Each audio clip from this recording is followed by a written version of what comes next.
High-resolution satellite images have verified descriptions in the Rig Veda of the descent of the ancient Saraswati River from its source in the Himalayas to the Arabian Sea.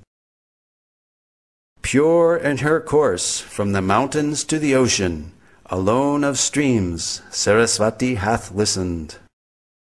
The mighty Saraswati River and its civilization are referred to in the Rig Veda more than 50 times, proving that the drying up of the Saraswati River was subsequent to the origin of the Rig Veda, pushing this date of origin further back into antiquity, casting further doubt on the imaginary date for the so-called Aryan invasion. This satellite image clearly shows the Indus-Saraswat river system extending from the Himalayas to the Arabian Sea. Here, the Indus River is on the left, outlined in blue, while the Saraswati River basin is outlined in green. The black dots are the many archaeological sites or previous settlements along the banks of the now dry Saraswati River. The drying up of the Saraswati River around 1900 BCE is confirmed archaeologically. Following major tectonic movements or plate shifts in the Earth's crust, the primary cause of this drying up was due to the capture of the Saraswati River's main tributaries, the Sutlej and the Dristadvati, by other rivers.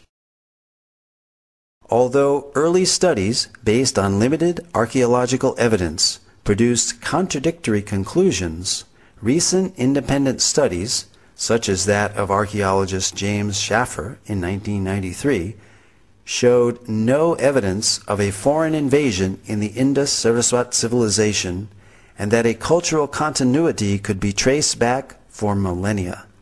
In other words, archaeology does not support the Aryan invasion theory. Marine archaeology has also been utilized in India off the coast of the ancient port city of Dwarka in Gujarat, uncovering further evidence in support of statements in the Vedic scriptures.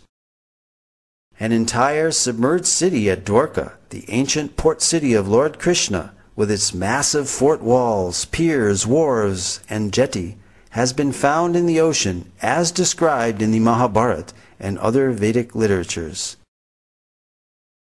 This Sanskrit verse from the Moshila Parva of the Mahabharata describes the disappearance of the city of Dwarka into the sea.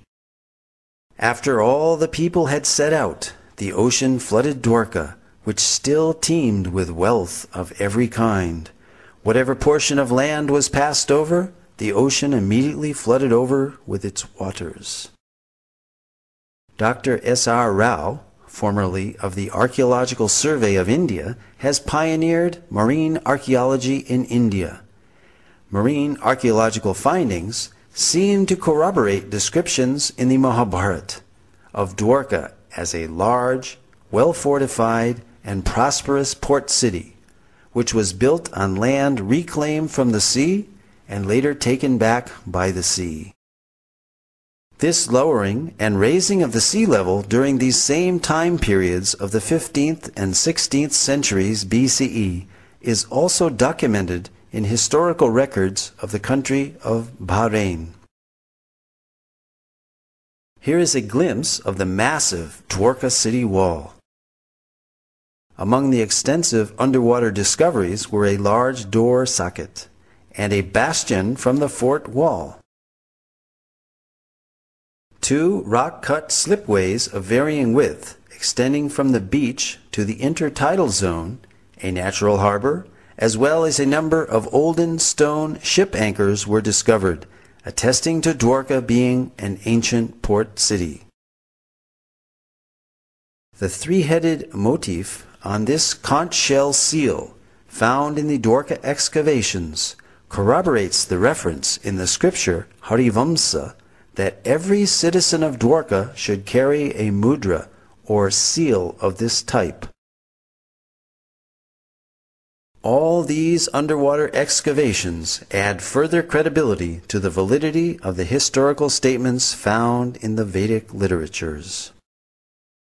Apart from Dwarka, more than 35 sites in North India have yielded archaeological evidence and have been identified as ancient cities described in the Mahabharata. Copper utensils, iron, seals, gold and silver ornaments, terracotta discs, and painted grey-ware pottery have all been found in these sites.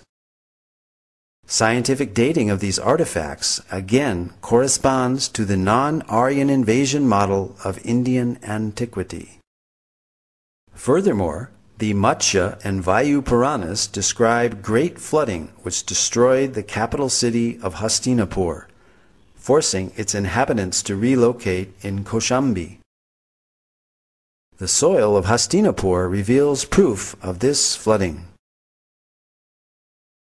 Archaeological evidence of the new capital of Kaushambi has recently been found, which has been dated to the time period just after this flood. Similarly, in Kurukshetra, the scene of the great Mahabharata war, iron arrows and spearheads have been excavated and dated by thermoluminescence to 2800 BCE, the approximate date of the war given within the Mahabharata itself. The Mahabharata also describes 3 cities given to the Pandavas, the heroes of the Mahabharata, after their exile: Paniprastha, Sonaprastha, and Indraprastha, which is Delhi's Puranakela. These sites have been identified and yielded pottery and antiquities which show a cultural consistency and dating consistent for the Mahabharata period, again verifying statements recorded in the Vedic literatures. Although early Indologists in their missionary zeal widely vilified the Vedas as primitive mythology, many of the world's greatest thinkers admired the Vedas as great repositories of advanced knowledge and high thinking. Arthur Schopenhauer, the famed German philosopher and writer, wrote that I encounter in the Vedas deep, original, lofty thoughts, suffused with a high and holy seriousness. The well-known early American writer Ralph Waldo Emerson read the Vedas daily.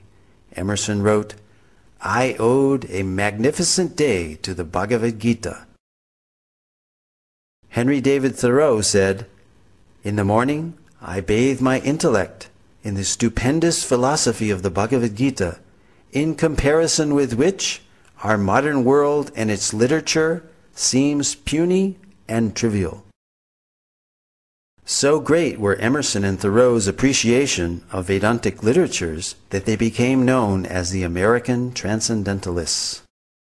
Their writings contain many thoughts from Vedic philosophy.